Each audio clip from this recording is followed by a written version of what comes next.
Hey everyone, welcome to Ambiance at Camelback. My name is Greg Brandright. I'm the superintendent of this course here. We have an interactive field trip today, part of the conference here this year, and we're talking about water management in our native areas and the BMPs associated with that. So we have 6 stations out here. The first couple are about using natural areas and native areas and low maintenance so that you can minimize your inputs and also make your job a lot easier while protecting the environment. You've got cost savings, right? You go from 200 acres down to 90. That's hours and days and months of labor, fuel, fertilizer, pesticides, all kinds of stuff. 10 years ago, I did math at my course back in South Dakota, and I figured it's about $1,000 an acre per month if you're going from maintain to just letting it grow. So 110 acres for a year straight. I mean, it's hundreds of thousands, if not millions of dollars of resources that have been redirected.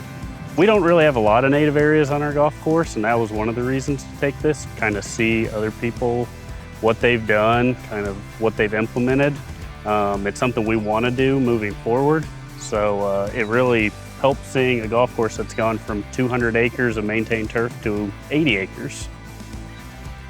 We also have a representative from Audubon International talking about wildlife and how to make your course welcome to wildlife while still maintaining excellent playing surfaces. And then we've got Dan O'Brien from the University of Arkansas showing how to use drones and even just, cheaper model drones to really get a picture of your course and kind of see a problem before it becomes a problem. If you're trying to really scout large areas at a time, 400 feet is the highest you can fly. The idea of when you fly affecting what type of sensor you want to use, that's a part of the equation. We're growing into how to use it as a diagnostic tool, some of that other stuff, so we're still learning.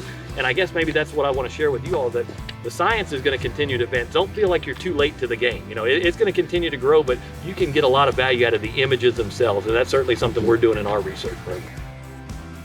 We are so thankful to Helena for sponsoring this tour today and being out here and talking about their RX360 program as well.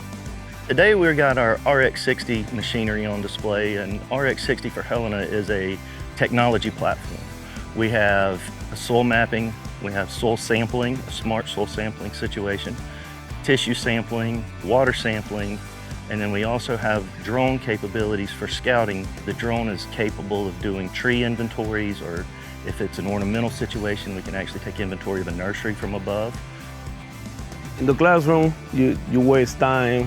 When you are out here, you really see the issues that we work every day on the course. So it's easier to point and ask a question about that instead than a TV. You have access to some of these high-end courses, and you can see how they are managing their courses as well. And you can also get to see how people in other environments do it. The agronomics change from region to region, so you can get some of that going as well and steal some ideas and take them home, and hopefully your course is the better for it.